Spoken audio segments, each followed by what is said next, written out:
sometimes when I'm on stage, I can be in my head a lot. And so my favorite gigs are always the gigs where I just feel really in the moment. Hey, I'm Holly Cole and I'm a musician. My music journey began when I was 3, maybe. My parents put me into like musical theatre when I was quite young, and ever since then, it's just kind of like been a part of life for me. I guess when I first started getting into music in terms of being a musician or writing my own stuff would have been like early high school. My favorite part about music, I think just that you can convey so much, like any emotion, any feeling, whether it's like lyrically or even just like an instrumental, it always carries some kind of emotion. And I think anyone can relate to, no matter what genre they like, everyone can relate to music in some way. And I think that's kind of cool. Like language barriers disappear, and yeah, it's just like this universal relation between everybody. Music basically feels like an extension of me. So doing music is almost like writing a journal, or whether it's like journaling my feelings or journaling the way that I see the world and other people's interactions, it's just like this extension of my thoughts. So for me, what it means to me is like, that's a tough question. What it means to me is I don't want to say everything, but it's just, I feel like innate. Like I just love it so much. And it definitely helps me express myself in every way. It helps me express like what I'm feeling, obviously. It helps me be able to creatively express myself. In my music, and definitely in the visual side, in music videos, it's definitely helped me to express like thoughts and feelings that growing up I kind of didn't feel like I could express as openly. So definitely sexuality in my music videos is something that I'm pretty open with, and a lot of the stories that I tell in the videos are with another female love interest. And I think for me, it's been such a cool way to express that side of me, because it's felt like it hasn't been something that I've tried to force out. It's just naturally, if I'm going to create a music video about myself, it's going to be authentic to me, and that means it's going to have a female love interest. So to be able to express myself creatively and almost in a lighter way, because it's not like saying, it's not trying to push an agenda, it's just a byproduct of who I am and being a musician. So I think it's been really helpful to see like this fun side of it and this light side of it and creating stories. It's been a really good way for me to express myself and to connect with other people. Yeah, for me, performing is one of my favorite things to do. When I'm on stage, it's like the best feeling in the world. I really can't compare it to anything else. But of course, when I'm off stage and leading up to performances, I still get quite anxious. I mean, I struggle with anxiety, as a lot of people do, and it's this funny juxtaposition, because I know that when I get on stage, I'm going to absolutely love it, but leading up to performances, whether it's like the hours before or whether it's weeks before, knowing that I have performances coming up, I'm definitely really critical of myself, and I'm an overthinker, and I tend to really project like the worst case scenario and think everyone's going to hate me and I'm going to suck.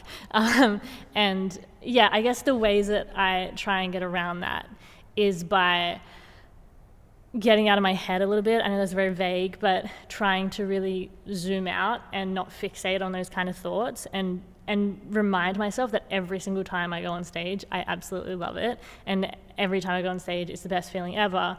But it is interesting that a lot of the time people will message me and be like, I wish I was this confident, or like, I can't believe you're so confident. And there's this almost like social media, because obviously it's from their the way that they view me on social media, thinking that I'm super confident, and obviously the career I've chosen is very public. But I feel like almost often social media, in a way, is this barrier that like can dilute the presence of any stress or any anxiety. And I think we tend to look at people on social media and think that they're just up and happy all the time, and that if they're doing things like this and going out on stage, they can't be anxious, they can't be stressed. But it's obviously a very complex thing, and we don't just feel one thing all the time. And so it's been an interesting battle. It's definitely going to be like a lifelong battle. But yeah, I definitely just try to zoom out a little bit, see a bigger picture, remind myself that a lot of the things that I'm fixating on and stressing about are things that nobody else A, cares about, or B, are ever going to notice. So yeah, I think I just try to step back a little bit, go and do something else, stop fixating on something, and that often helps me. I think the reason that I'm really passionate about representation in media and in art and in music is because I felt growing up that it wasn't really there, or it wasn't there to the extent that I thought it should have been.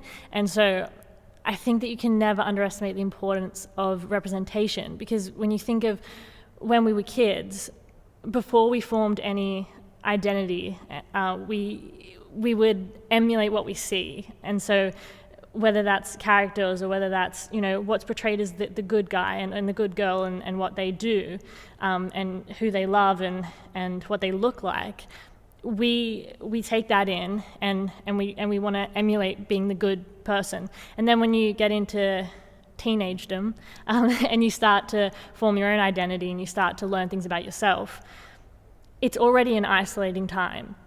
And then if you start to figure out things that are different about yourself and things that you didn't see and then you continue not to see, then a time that's already so isolating becomes even worse, and it becomes hard to be comfortable in those differences when you don't see that anywhere. And so you emulate things that you think are good, and if there's no representation and there's no diversity in that, then if you're different to that, you're going to think that's wrong, or you're going to think that's bad, or you're going to have a really hard time coming to terms with that. So I think for me, growing up, I didn't really feel like there were any musicians that I could look up to and relate to. I mean, there was definitely musicians that I looked up to, but not really that I could relate to on things that I found different about myself to my friends. So for me, it's kind of been a really incredible thing to be able to be someone that I know young people can look up to and can see themselves in, so they're not looking for someone to relate to and not finding anything, and then struggling internally with who they are. So I definitely think that that's something that I'm passionate about in music, and I think you just can't underestimate representation. In high school, when I first started writing music, I was definitely a lot more the way that I framed music and the way that I framed my songwriting was to hide a little bit. I definitely tried to tell the stories and the things that I tried to convey the things that I was feeling in a way that could be accepted as the norm, and in a way that didn't expose me as feeling something different. So I would never use female pronouns, and I would really try to sugarcoat, and I'd really try to twist stories in a way that could be about any gender and about anyone. So I definitely think it took me a while, again, because I didn't feel like I had people that were so, open and honest about their sexuality. When I was growing up, I wasn't brave enough to do that, and I wasn't brave enough for a while. I remember being at one of my cover gigs, like when you play at restaurants in the background, and I remember slipping in a song of my own when I had first written with a female pronoun, and I was so nervous. It was here in Camden, and I was just so nervous that someone was going to turn around and be like, wait, suddenly I don't like you anymore. You know what I mean? I was so nervous that someone was going to be like, we enjoyed your singing, eating dinner for like 2 hours, and then we heard that and we're out, So it was definitely a slow process in trying to come to terms with being okay, with being honest, and whatever feedback that was going to bring. I guess the audience that I've cultivated online are quite often people that are within the same community as me or open-minded people. I really have been so lucky in that I've never seen a direct message that's been homophobic or although YouTube is a different story. YouTube is just a free-for-all. There's definitely comments in my YouTube section that are quite homophobic. It's very rare, but I do see the notification. And to be honest, I'm kind of at a point where it doesn't really faze me. I guess the only reason it doesn't faze me is that I'm comfortable with my sexuality, but I can imagine people that watch my videos that go to that, that comment section and see that and aren't at the level that I'm at with comfortability definitely get affected by that. And the only reason that I will ever delete a comment if it's quite harsh is to protect people that I feel like are going to see that and not be ready to read that. And I mean, it's stupid stuff. It's like, it's so silly. I honestly laugh. I think they're really funny to read. But I definitely wouldn't have been laughing a couple of years ago. So I try to keep that section as nice as I can. But I mean, 99.9% of comments are so positive. It's not like, yeah. I think my advice to people that would be affected by negative comments or homophobic comments would be to, and it's so hard to do, it's like I can give as much advice as I can, but it's definitely an internal battle and internal growth that needs to happen. But I think the thing that helps me the most is realizing that all you're doing is giving out love. That's literally all you're doing. You're not doing anything hateful at all. And if someone is going to go out of their way to type a negative comment or say something to you, it's so much a reflection on them, and it's their own projection, their own issues. It has nothing to do with you. And if someone wants to go out of their way to spread hate when you're spreading love, I mean, it's so obvious that, who is the person that's in the wrong and who is, just being a good, great human. Anytime someone asks me what my favorite gig is, I feel like I have a different answer. But my favorite gigs, coming back to having anxiety, sometimes when I'm on stage I can be in my head a lot, and so my favorite gigs are always the gigs where I just feel really in the moment. And I think off memory, I always remember a gig when I toured Europe and in Brussels. And from the first song, like as soon as I walked out, it was like this beautiful venue and the lighting was incredible and the people were so quiet. Like from the very beginning, it was like silent. And I just felt so welcomed. And from the first note that I sang to the very end, I was so in it, and it was just the best feeling. I remember going backstage and taking my phone out and videoing myself and my reaction to show, like, to later look at and be like, this is just like, I was this high, like this is just the best feeling ever. And I think that's really helpful as well with having anxiety leading up to shows, is that I can look at that and be like, you're gonna feel like that, you're gonna feel like that. So yeah, I think Brussels was one of my favorite shows. And then also I played with Kodaline at the Enmore Theatre, which is like an incredible incredible venue and one of my favorite bands. So that was like a dream. I'm most looking forward to writing more music and creating more music videos. They're like the two things that I love doing the most. Obviously writing the music is so incredible, and I love listening to the finished product in my car and feeling like excited. But then creating music videos is like a whole separate thing, and it's so nice to like turn a song into a visual.